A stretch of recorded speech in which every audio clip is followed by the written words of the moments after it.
ఏం చేస్తారు సార్? ఇది హ్యూమన్ సెన్సార్ సార్. అంటే ఈ సెన్సార్ని మనం ఇంట్లో పెట్టుకున్నప్పుడు నార్మల్గా మనిషి క్రాస్ అయినప్పుడు లైట్ ఆటోమేటిక్గా ఆన్ అయ్యి ఆఫ్ అవుతుంది.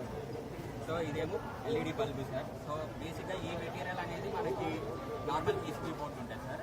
ఇది వేస్ట్ అయిపోయిన తర్వాత ఈ వేస్ట్ కింద అయిపోతుంది సార్. సో 80% ఆఫ్ ద ఈ వేస్ట్ ఈ ఎలక్ట్రానిక్స్ కాంపోనెంట్ తీసేయంగా బోర్డు ఒకటే ఈ వేస్ట్. సో దాన్ని రీప్లేస్మెంట్ చేయడం కోసం అని చెప్పి మేము ఈ బోర్డ్ని డిఫరెంట్ ఎలిమెంట్స్తో మేము తయారు చేసాం. సో ఇవన్నిటికి మాకు ఇది బీరకాయ తొక్కు సార్. ఇది బనానా ఫైబర్ నుంచి తీసుకుంది సార్. ఇది జూట్ ఫైబర్, ఇది సిజిల్ ఫైబర్.